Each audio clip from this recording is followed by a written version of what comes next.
आज अयोध्या जनपद में समाजवादी पार्टी की बता दें यहाँ पर जिस तरीके से यहाँ पर विरोध प्रदर्शन चल रहा है, ऐसे में आज इन्होंने ज्ञापन सौंपा है और एक कलेक्ट्रेट परिसर है जहाँ पर हजारों की तादाद में समाजवादी पार्टी के लोग यहाँ पर ज्ञापन सौंप विरोध प्रदर्शन किया। आखिर पूरा मामला क्या है सरोज जी, क्या पूरा मामला है? देखिए, जो अभी हाल में ही पार्लियामेंट में लालजी रामसुमन ने बयान दिया था, जो कि रिकॉर्ड में है भी नहीं, उसको रिकॉर्ड से हटा दिया गया।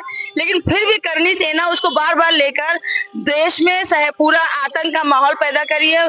उसी को देखते हुए हमारे राष्ट्रीय अध्यक्ष जी ने एक निर्देश दिया कि आप लोग अपने अपने जिलों में राष्ट्रपति को ज्ञापन दीजिए। हम लोग आज धरना प्रदर्शन कर ज्ञापन देने का काम कर रहे हैं और जिस तरह से करनी सेना ये कर रही है, इससे साबित होता है कहीं ना कहीं भारतीय जनता पार्टी के उनको सपोर्ट है, सह है, तभी आज वो इस तरह से बार बार हमला और दहशत बना रही है।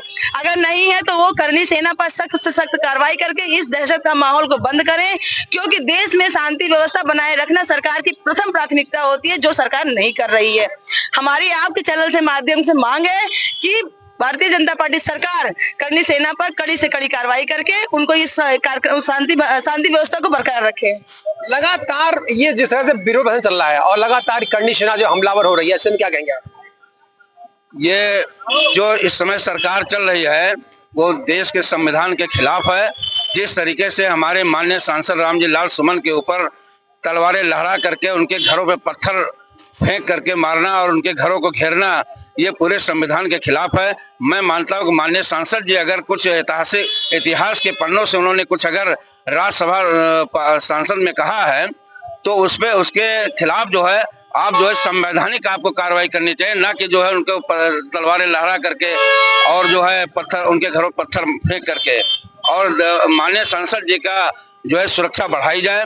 उसी कड़ी में आज माननीय राष्ट्रीय अध्यक्ष माननीय अखिलेश यादव जी के निर्देश पर यहाँ पर समाजवादी पार्टी के शानदार जिला अध्यक्ष के नेतृत्व में श्री पारसनाथ यादव जी के, अयोध्या विधानसभा पूर्व विधायक पूर्व मंत्री के नेतृत्व में ये आज माननीय डीएम साहब को जिला अधिकारी महोदय की मार्फत जो है माननीय राष्ट्रपति महोदय जी को ज्ञापन दिया। लगातार प्रदर्शन होते रहते हैं और इससे कोई असर नहीं पड़ा, क्या कहेंगे आप? प्रदर्शन होने का कारण जब सरकार अपनी जिम्मेदारी को ठीक से नहीं निभाएगी तो विपक्ष प्रदर्शन करेगा। हम प्रदर्शन करके जनता को बताना चाह रहे हैं और जनता देख भी रही है कि ये दलित विरोधी सरकार है, ये हर वर्ग का उत्पीड़न कर रही है। जब बताइए एक चुने हुए सांसद का उत्पीड़न हो रहा है, जब उसकी जान माल की सुरक्षा नहीं कर पा रही सरकार, तो आम जनमानस की क्या सुरक्षा करेगी?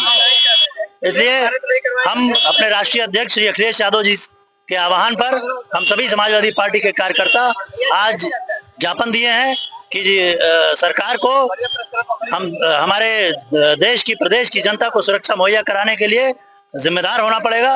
और लगातार प्रदर्शन हो रहा है वकील साहब और लगातार ये जिस तरह से आंदोलन चल रहा है और करनी सेना पर हमलावर हो रही, क्या कहेंगे आप? जिस तरह से एक जात विशेष के लोगों ने सेना बना करके और इस तरह से तांडव गैर संवैधानिक काम कर रहे हैं, अगर इस तरह से सारी बिरादरी के लोग अपनी सेना बना करके तब तो ये देश गृह युद्ध में चला जाएगा। इस तरह से किसी भी समाज को संविधान के तहत चलना चाहिए। अगर कोई भाषा गलत निकल जाती है उसका संवैधानिक जवाब होता है। इस तरह से गैर जिम्मेदाराना लोग काम कर रहे हैं जिससे कानून व्यवस्था बिगड़ रही है, कानून व्यवस्था अपने हाथ में ले रहे हैं और इससे प्रदेश में बहुत गलत मैसेज जा रहा है। जिस भी बिरादरी की सरकार होगी, जिसका मुख्यमंत्री होगा, वो बिरादरी इतना ज्यादा तांडव करेगी, कानून को, पुलिस को और संविधान को कुछ भी नहीं समझेगी। ये तो बहुत ही गैर जिम्मेदाराना है हरकत। आज आपका प्रदर्शन था, तो ऐसे में जो प्रदर्शन था आज आपने ज्ञापन सौंपा है, तो क्या आप यहीं पर जो है अपना ये जो रण चल रहा है समाप्त हो जाएगा क्या? देखिए, बहुत शांतिपूर्ण, क्योंकि राष्ट्रीय अध्यक्ष जी का निर्देश था कि अधिवक्ता सभा के लोग जाकर के जिला मुख्यालय पर ज्ञापन दें और जो भी असंवैधानिक सेनाएं हैं, करनी सेना है, ये गैर जिम्मेदाराना हरकत जो कर रहे हैं, इससे देश गृह युद्ध में चला जाएगा। बहुत बड़ा इससे आपस में विवाद हो जाएगा लोगों का। जो संविधान के तहत प्रक्रिया होती है उस संविधान के तहत प्रक्रिया करनी चाहिए। लोकसभा में उन्होंने कुछ बयान दिया, उसको कार्रवाई से हटा दिया गया, जैसा कि माननीय राष्ट्रीय अध्यक्ष अखिलेश यादव जी ने बताया। और इसमें इस तरह से किसी का घर घेर लेना, किसी जनप्रतिनिधि का, आप बताइए अगर किसी जनप्रतिनिधि का घर इस तरह से जाकर के कुछ सेना के लोग बना करके फर्जी घेर लेंगे तो क्या स्थिति होगी? हर जिले में 4-4, 5-5 जनप्रतिनिधि हैं, सांसद हैं, विधायक हैं और तमाम हमारे सम्मानित जनप्रतिनिधिगण हैं उनको इस तरह से मारा जाएगा तो फिर क्या लोकतंत्र का मतलब क्या रहेगा? ये तो बिल्कुल गैर जिम्मेदाराना है। सरकार से क्या मांग करते हैं आप? सरकार इनको तत्काल इनको गिरफ्तार करे, इनके ऊपर कार्रवाई करे और इनको जेल भेजे, नहीं तो ये देश इसमें बहुत बड़ा बवाल हो जाएगा। बहुत गैर जिम्मेदाराना असंवैधानिक काम ये लोग कर रहे हैं। इसको तत्काल गिरफ्तारी हो और इसको बंद किया जाए। जी बिल्कुल, जिस तरीके से बात है सांसद रामजी सुमन के ऊपर जिस तरह से हमला किया गया था, ऐसे में पूरे प्रदेश की बात करेंगे और उसी कड़ी में आज अयोध्या जनपद में भी जो जिस तरह से यहाँ पर विरोध प्रदर्शन चला, ऐसे बता दें जिस तरह समाजवादी पार्टी द्वारा जिससे यहाँ पर प्रदर्शन हुआ है और साथ ही साथ एक ज्ञापन भी सौंपा गया है। लेकिन इनका कहना है कि ये जब वहां से मामला हटा दिया गया है तो ऐसे में इस तरह से हमला करना उचित नहीं है। कैमरा पर्सन वैभव के साथ सुबोध श्रीवास्तव, अयोध्या।